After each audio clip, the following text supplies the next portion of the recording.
For most of human history, if you wanted something, you had to make it yourself or know the person who made it. Eventually, merchants began to sell goods in a single store to make it convenient for consumers. And these stores reached their zenith with enormous structures that sold almost everything. These stores weren't just innovations themselves, but they were engines for innovations that are still with us today. Learn more about the rise and fall of department stores on this episode of Everything Everywhere Daily.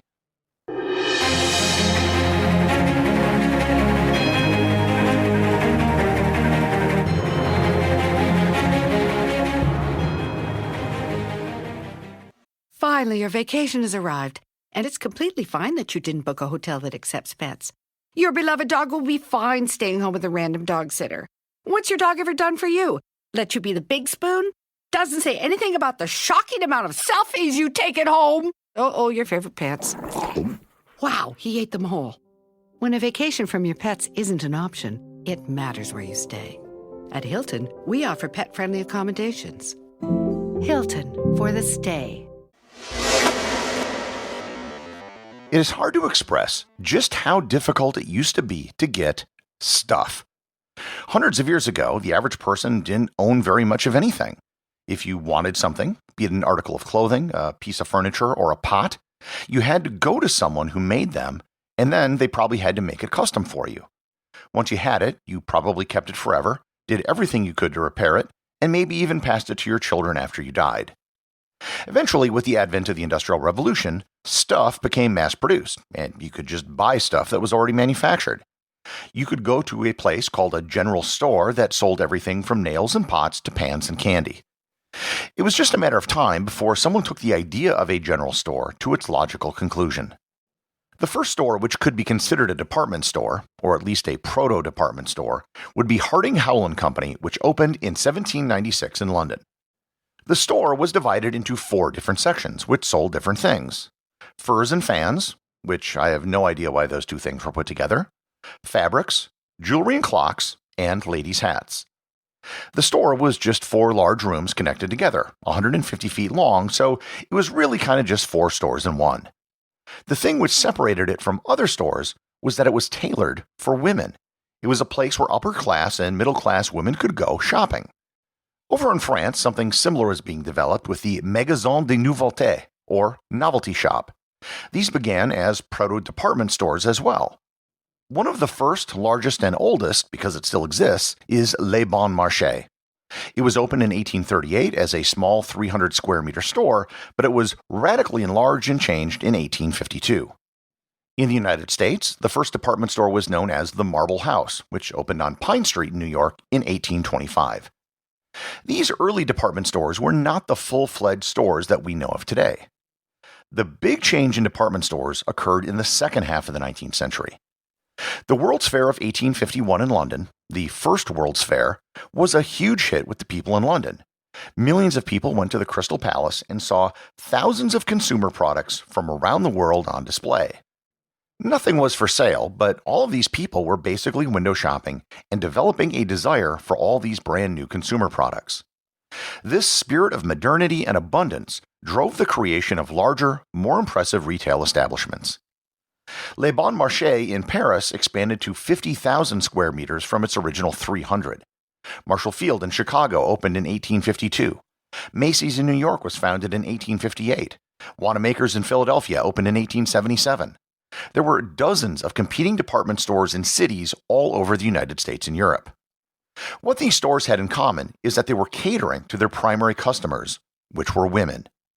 A department store was an opportunity for women to get out of the house and meet other women without having to be escorted in public by a man. Women could literally spend an entire day at a department store. These department stores also had something which couldn't be found almost anywhere else at the time: public restrooms for women. This is something we wouldn't think twice about today, but it was actually extremely rare in the 19th century. Aristide Boucicaut of Le Bon Marché famously installed a reading room for men to wait while their wives were shopping. Department stores weren't just catering to women as customers, but they were also one of the first places who hired large numbers of women. In many department stores, young single women comprised half or more of the workforce, and it became one of the most high-profile and desirable jobs for women at the time. These department stores also had large windows, where they would often have elaborate displays showcasing not just the products, but also each season as well. Even if you weren't a customer of the department store, everyone who walked by would be able to window shop and fantasize about the stuff they would one day like to buy. The person who's credited with revolutionizing department stores is the Wisconsin-born Harry Gordon Selfridge. Selfridge was hired as a stock boy at Marshall Field's in Chicago and rose through the ranks to become a full partner in the company over a 25-year career. Selfridge was the originator of many of the things that have become standard for most department stores. The phrase "the customer is always right" is an aphorism which was created by Selfridge. If you've ever seen a store promoting X number of shopping days until Christmas, that too is an innovation developed by Selfridge. Have you ever walked into a department store and noticed that the very first thing you always pass is the perfume counter? That was another Selfridge innovation. Urban streets in the 19th century smelled horrible. Horse dung littered the streets and the smell would waft into the buildings. By placing the perfume counter at the front of the store, it would mask the smell from the street. Under Selfridge, Marshall Field's became the first department store to offer revolving credit and personal shoppers. And they were even the first store to do book signings with authors. Selfridge opened the State Street store in Chicago, which was considered to be a palace of shopping and one of the first buildings to install escalators. Selfridge turned Marshall Field's into more than just a store, he made it into a destination. Over in Philadelphia, Wanamaker's department store introduced electrical lighting, telephones, and perhaps most importantly, fixed prices on every product. In 1906, Selfridge visited London, where he was surprised to find that the department stores in London had not adopted the same level of sophistication that American stores like Marshall Field's had. Harrods, which had just opened its new flagship store in 1905, was the biggest department store in London, but it lacked the pizzazz that American stores had. So, he resigned from Marshall Field's and moved to London to open up his own store in 1909, Selfridge's. Selfridge's in London was a destination above and beyond what Marshall Field's in Chicago ever was. The store had multiple restaurants, a rooftop garden, VIP reception rooms, and even a first aid center. There were over 100 departments, and the floors were redesigned to make products more accessible to customers.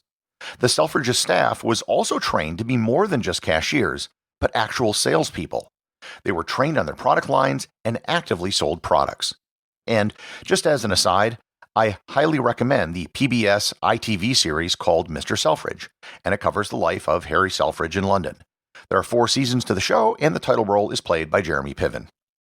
Department stores eventually spread to most communities, even of moderate size. If a town had a population of even several thousand people, it would have been enough for a small department store. One of the world's largest department stores was, ironically enough, built in a communist country.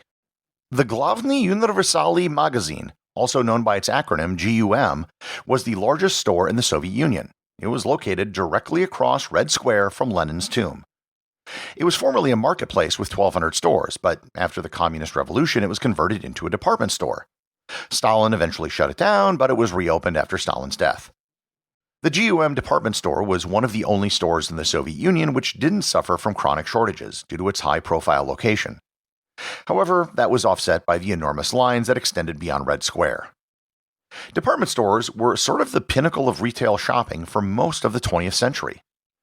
One of the problems is that department stores were not built for efficiency.